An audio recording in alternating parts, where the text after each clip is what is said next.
was himself a legend, a showbiz pro with an old-time carny man's flair for bringing them into the tent. Colonel Tom Parker saw Elvis Presley for what he could be, and as his personal manager, launched him on the royal road to stardom. To mark the Elvis Presley anniversary, Colonel Parker is playing host in the Elvis Suite, the rooms where Presley stayed when he was playing the Las Vegas Hilton, then the International Hotel. The suite has been filled with Presley memorabilia for just this week. At age 78, Colonel Parker generally declines interviews, but he agreed to talk to us earlier today from Las Vegas. It is generally conceded, Colonel Parker, and to those who don't know it, let's tell them right now that Elvis's success was part Elvis, part Colonel Parker. Which part was yours? Because that was the less visible part. I think mine was the least part. But explain it to me. What was it? What did you do for him to help bring him to the public's attention? I did all the promotion, the outdoor advertising, and he did the show on the stage, and the fans made it possible. You can promote all you want to, but if the people don't want to buy a ticket, it doesn't help.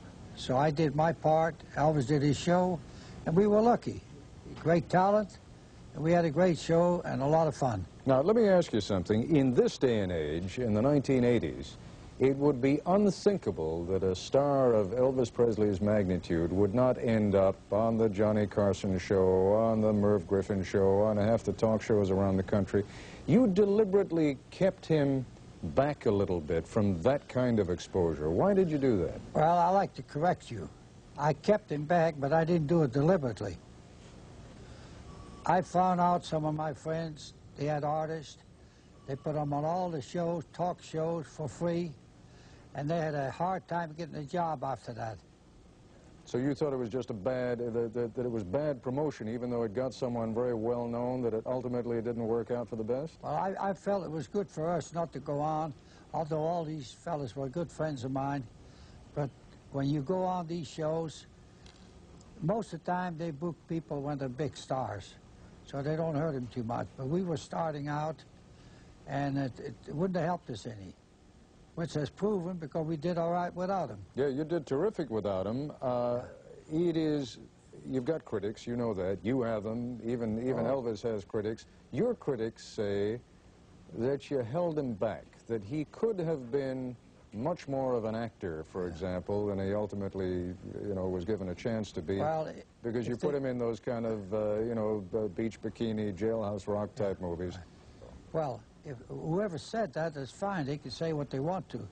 If I was them, if they know so much, they ought to go into management business.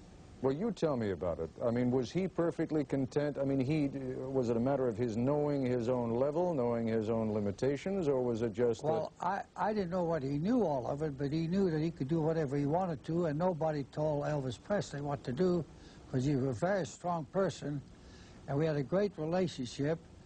But I took care of mine, he took care of his, and he didn't let anybody tell him what to do.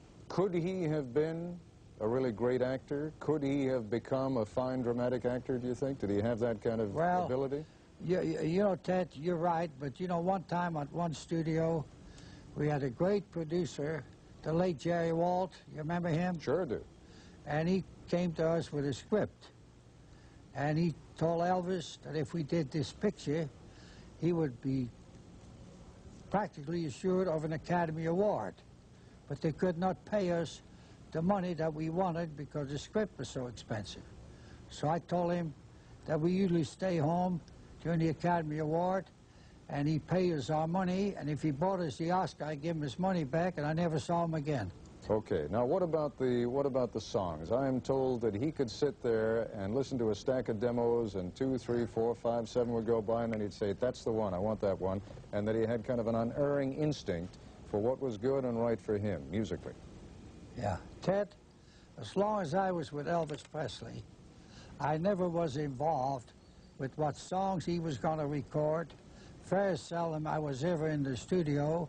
He picked his own songs with the songwriters, whatever they were, and he never asked me, should I do this or that? It was up to him. He liked it that way. The only song that I was able to have him record, because I thought it was good for him, was Are You Lonesome Tonight? That's the only one. step back for a moment and do what I know so many people who are watching tonight would like you to do, and that is explain, if you can, the Elvis phenomenon. Not just while he was alive, but here we are 10 years after his death, and if anything, he's a bigger star than he ever was. Well, I don't think I can explain it, Ted. It's been 10 years since Elvis passed away. When he passed away, I was on tour. I had to stay behind, close out all the tours. But I've been for 10 years doing nothing except consulting work and working on keeping Elvis's name in the limelight with the fans because they're devoted. I've talked to over 1,000 in the last 4 days here. I did interviews, and it's unexplainable. They say anybody else could have done it, perhaps so, but I happened to be the one that was with him. He did his part, I did mine, and there is no answer for that. When all is said and done now, was he happy with his career? Was he satisfied with his career, or was there any emptiness left? Well, I don't know, but I know one thing. When I told us to slow down, he said, I want to play more dates. So I booked more dates. I said, well, I don't think you should. And he said, well, that's what I want to do. And I quit for a while, and he was very unhappy, so we started all over again. Colonel Parker, thanks very much. Thank you.